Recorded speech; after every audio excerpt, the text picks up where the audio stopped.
tell you how that's going to happen. Thank you, Kate. And you better be nice. I have two protectors here today. I have the mayor, and I have Aaron Qualls, who was very instrumental in a lot of the decisions that I'm going to talk about.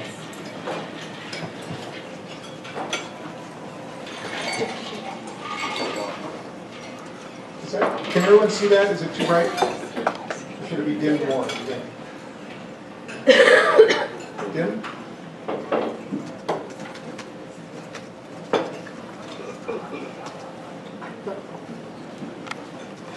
I think this is actually 3 lanes of straight traffic, and I think if you count it, there's 7 or 8 vehicles across. That's pretty good. That way you can fit in a small space.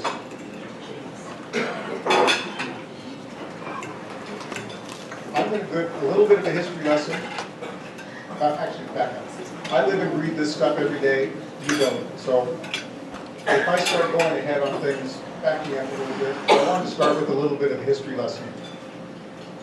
Sand Creek Byway, when it was completed, that removed US 95 from downtown. US 2 is still routed through downtown, as you can see from the yellow lines. Where you see the arrows, that is owned by the state of Idaho. That's US 2 through downtown. Actually, most trucks don't take that route. Most trucks use Boyer. And one of the city's goals is to remove trucks from Boyer. That's the kind of a side of what I'll be talking about. But the current configuration of downtown, the state owns Pine Street, they own First Avenue, the state of Idaho owns Cedar Street, and they own Fifth Avenue. So that's a background of where we are today.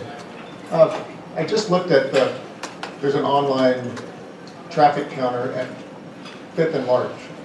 So you can go on and see what the traffic counts are on a monthly basis. And we thought a lot of traffic would be removed from downtown when the bypass was built. When the bypass, just before the bypass was built, there were about 20,000 vehicles a day went through 5th and Larch. Today, 15 to 16,000 a day. So it's still very significant what goes through town. You may recall what's the curb project? That was, ITD bought the old UP Railroad, which is the curb, back when it was removed from downtown, with anticipating that they would build a highway on it. And I think the city thought that was a great idea. The concept that came out of a lot of planning was to have it's called a couplet. A couplet is one way, similar to what we have downtown. You have 2 one-way streets. And the initial idea of a couplet downtown to route US 2 out of downtown was a very good idea. What happened, though, is when we came to design, the city and ITD couldn't come to an agreement on what that would actually look like in the details. The devil really was in the details.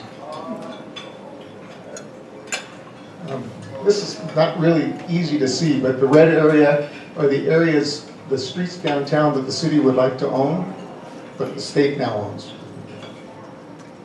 Those in purple on the left was what the curve project was supposed to do in order for the state to be able to give those streets, those red streets, back to the city.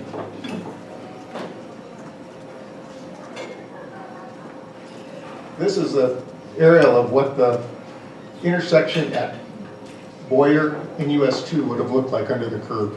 This is the reason why we could not come to an agreement. This would have been too much of a disruption to existing businesses and to circulation in the town.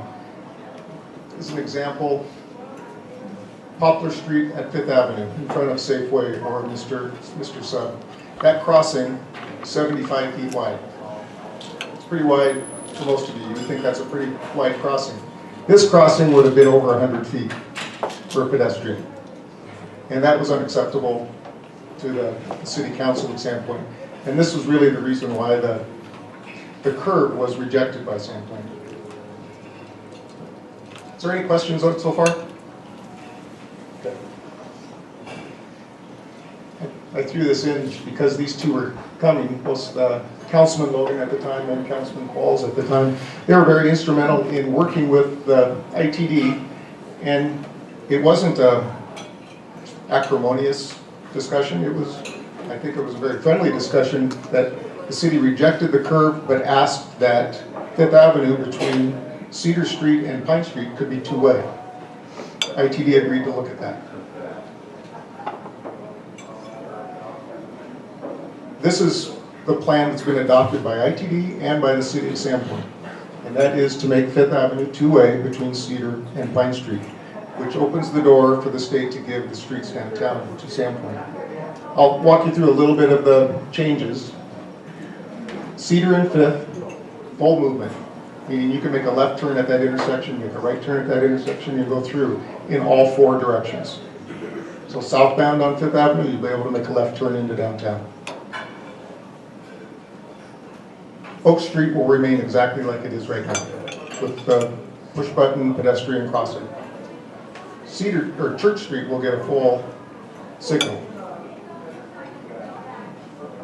And that'll have full movement, meaning left turns, right turns, straight through on all four legs. At Pine Street, the signal will be removed.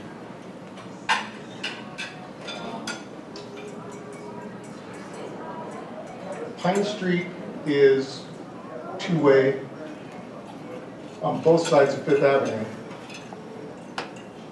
with the complication that you can't cross Fifth Avenue. Meaning, somebody coming from First Avenue on Pine Street to Fifth Avenue would have to make a right turn.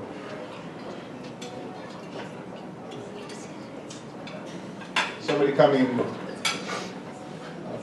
from Dubs to Fifth and Pine would be able to make either a left turn or go straight. The one thing that the city asked for and did not get in our negotiations was a southbound left turn on the Pine. They asked for that, but that would have caused backups that were excessive in ITD's eyes. I went through that quickly. Any questions on how that'll work? So from Pine and Fifth going this way.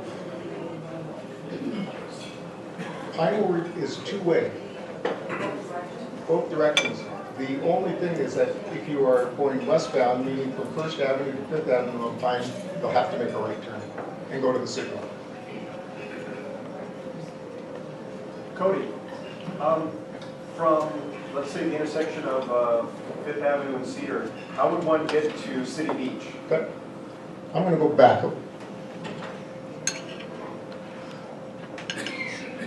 Under the curve proposal, you would have gone south on from Safeway to Boyer and made a left turn. That's how you would have gotten on Pine Street to get to downtown. Nothing changes under this situation. Likely, I don't know, I can't predict how everyone will make that movement. I'm going to get into what that intersection will look like at First, Bridge, and Church. Because that's the key to how people will be able to move downtown, get to City Beach, away from City Beach. I think, wait until I go through that, and then y'all have other questions, but I might be able to answer your questions when I get to that. Okay. On Church and Fifth, looks like, is that, that's not a roundabout, of course, that's the stoplight. Are you changing any of the physical blocks at all there? Is that going to stay the same? There is no plan to move the curbs on Fifth Avenue. The only place I would say they would have to move curbs is at near Church, actually near Cedar Street. There's a very wide sidewalk there that they may have to develop. And you can probably hit this later, but are you talking about diagonal parking on like Church? Or all the way from down? We will. That's actually funded for us to do next year. With somebody. Church Street can be a two-way road? Under the current planning, yes. The only street that will not be two-way will be Main between 5th and 3rd. Is somebody else? Okay, keep going. Okay, that's the history lesson and where we are today on ITD and 5th Avenue and getting the state out of our downtown so that we can have control of the streets downtown. Back in 2012, the city and the Sandpoint Urban Renewal Agency went through a process of planning what downtown streets would look like. Some of you may have been involved You may not have been involved, but it's a very robust public involvement process. I think we counted up how many people we talked to, and it was close to 1,000 people during that time. The result is a booklet that we've been using, and this is online if you want to look at it on cityofsandpoint.com. I'm going to go through a little bit of it, not the whole thing. There was 3 goals that came out of that downtown streets plan. One was water quality, surprisingly, or maybe not so surprisingly. Another one was two-way traffic. I'm going to be like Governor Curley, like Bird. Oh yeah, walkable and bikeable. Those were the 3 goals: water quality, walkable and bikeable, and two-way traffic. You've seen what we built on 3rd Avenue, 4th Avenue, 2nd Avenue. They're not there just to look good. They really are there for a useful purpose of treating stormwater on site with plants that are specifically chosen for that purpose. They're salt resistant because that's what's used for snow removal or de-icing, but also to take the hydrocarbons out that flow off of the street. So that's how we're handling the water quality side of things with downtown. In the plan that was came up with, there's a cross-section for every segment of the street, of every street in downtown. We have a plan for what every street downtown will look like. And I'm not going to go through what every one of those are. I'm just going to look at First and Cedar today.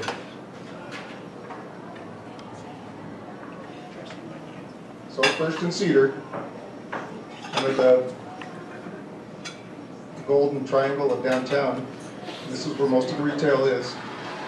The plan is two-way traffic, narrowed, diagonal parking on one side, parallel parking on the other side. And that will alternate with blocks. So there will be what's called a chicane movement. A chicane movement is a movement through downtown like this to slow traffic.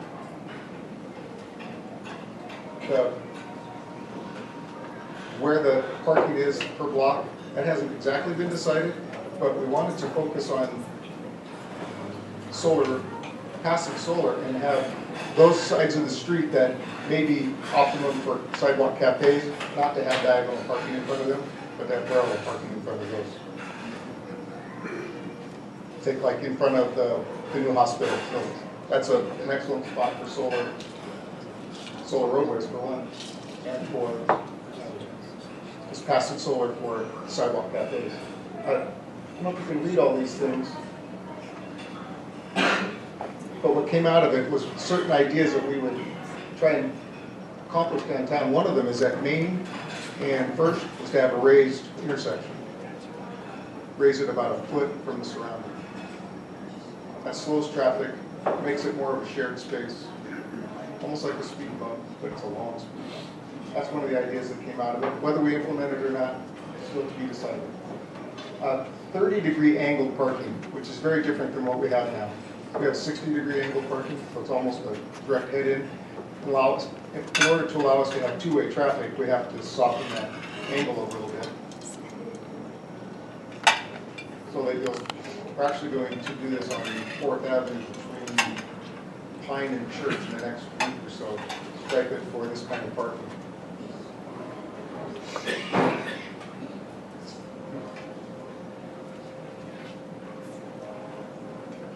It was very important about delivery. Delivery vehicles, I'm sure that would be one of your questions. What do you do downtown? We have diagonal parking, two-way traffic, and you still want deliveries. That is a challenge. It's a huge challenge. We have the loading zones, certain parts of the day, we're allowed parking the rest of the day, which is what we're leading towards. Or do we just let it be a free-for-all and ask that the deliveries happen in early morning and late at night? I was saying that each one of those segments has a cross-section, so that's the cross-section for First and Cedar. Diagonal parking on one side, parallel parking on the other side. As opposed to the 3 lanes of traffic, parallel parking on both sides now. This would have wider sidewalks, 16 feet on both sides. Currently they're about 12.